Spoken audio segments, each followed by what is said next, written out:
রাস্তা ডুবে গ্রামের ভেতরে হু হু করে ঢুকছে জল। নদীর জল বাড়তেই ঘর ছেড়ে নিরাপদ আশ্রয়ের খোঁজে এলাকার মানুষজন। ভয়াবহ বন্যা পরিস্থিতির আশঙ্কায় আতঙ্কিত পূর্ব মেদিনীপুরের পটাশপুরের বিস্তীর্ণ এলাকার মানুষ।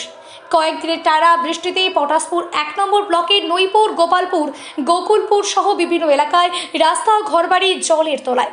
কোথাও রাস্তা ডুবে সেই জল হু হু করে ঢুকে পড়ছে গ্রামের ভেতরে। ইতিমধ্যেই বহু বাড়িতে জল ঢুকে পড়ায় ঘর ছেড়ে নিরাপদ আশ্রয়ের খোঁজে যেতে হচ্ছে বাসিন্দাদের। চাষের জমির জলের তলায় চলে যাওয়ায় মাথায় হাত কৃষকদের। একদিকে ফসলের ক্ষতির আশঙ্কা, অন্যদিকে বাড়িতে জল। সব মিলিয়ে চরম দুর্ভোগে দিন কাটছে সাধারণ মানুষের। সবচেয়ে ভয়াবহ পরিস্থিতি তৈরি হয়েছে পটাশপুর বালিচক রাজ্য সড়কে। রাস্তার ওপর ১ কোমরেরও বেশি জল জমে থাকায় স্বাভাবিক যান চলাচল কার্যত বিপর্যস্ত। বাধ্য হয়ে ট্রাক্টর, 4 চাকা কিংবা বাইকে করে ঝুঁকি নিয়ে জল পারাপার করছেন মানুষজন। এই পরিস্থিতিতে যে কোনো সময় দুর্ঘটনার আশঙ্কা রয়েছে।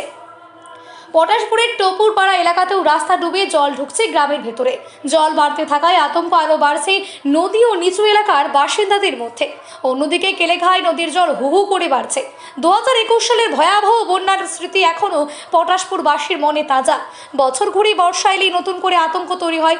ফের কি সেই ভয়াবহ পরিস্থিতির পুনরাবৃত্তি হবে?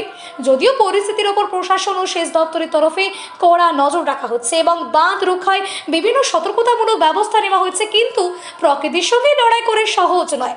তবুও সম্ভাব্য বিপর্যয় ঠেকাতে প্রশাসনের পক্ষ থেকে সব রকমের চেষ্টা চালানো হচ্ছে। এই মুহূর্তে পটাশপুরবাসীর একটাই প্রশ্ন, কবে কাটবে জল যন্ত্রণা? কবে ফিরবে স্বাভাবিক জনজীবন? নদীর জলস্তর আরও বাড়লে পরিস্থিতি কোন দিকে যায়, এখন সেদিকেই নজর নদী পাড়ের মানুষজনেদের।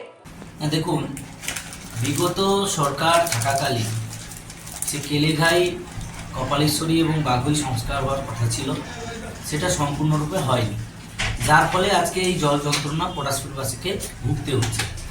আমাদের সরকার 3 মাস হয়েছে আমরা সরকারে এসেছি। যথেষ্টভাবে আমাদের সরকারের যারা মন্ত্রী রয়েছেন এবং ডিপার্টমেন্টের যারা অফিসার রয়েছেন, তারা যথেষ্টভাবে কেলেঘাই, কপালেশ্বরী এবং বাঘুই নদীর তীর বরাবর যে সমস্ত গ্রাম এলাকাগুলো রয়েছে, সেগুলোকে সংরক্ষণের জন্য বিভিন্ন উপায়ে তারা প্রচেষ্টা করছেন। তো আশা করছি, আমাদের বিধায়ক সাহেবও এক্ষুনি আমাদের এলাকায় এসেছিলেন, উনিও আশ্বাস দিয়েছেন যে জল নেমে গেলে যাবতীয় যা করার দরকার কেলেঘাই বা বাঘুইতে, তার সমস্ত রকম ব্যবস্থা আমাদের সরকারের পক্ষ থেকে নেওয়া হয়। আচ্ছা, এই জলটা মূলত কোত্থেকে আসছে? এই জল বলি, এটা বাঘুইর জল। মূলত পুরো পশ্চিম মেদিনীপুর এলাকার দাঁতন, আমাদের নারায়ণগড় এরিয়ার পুরো জল এই বাঘুই নদী হয়ে নামে। সেই জল অত্যাধিক অতিবৃষ্টির কারণে এত পরিমাণে জল এখানে পুরো স্টক হয়ে এতটা জলটা বেড়ে গেছে। যে কতগুলো গ্রাম এখন জলের তলায়? এখনো পর্যন্ত আমাদের এই নইপুর, গোকুলপুর এরিয়া মিলে মিনিমাম 5খানা গ্রাম জলের তলায়। আমরা আর কিছুক্ষণের পরেই প্রশাসনের সহযোগিতায় সেই সমস্ত গ্রামে পৌঁছবো, সামগ্রিক কিছু ত্রাণ, এবং সেখান থেকে মানুষজনকে উদ্ধার করে স্থানীয় স্কুল বা অন্য কোথাও ত্রাণ শিবিরে আমরা পৌঁছে দেওয়ার চেষ্টা করি। আচ্ছা, কি মনে হচ্ছে যে এখান থেকে কি মুক্তি পাবে? অবশ্যই প্রশাসনের হস্তক্ষেপ হলে নিশ্চয়ই এই জল যন্ত্রণা থেকে পটাশপুরবাসী মুক্তি পাবে। আচ্ছা, এখন এই যে ধরুন পটাশপুর এবং বালিচক যে রাজ্য সড়ক, এই রাজ্য সড়কের উপর দিয়ে কি এখন বাইক বা এমনি বড় যানবাহন কি যাতায়াত করছে?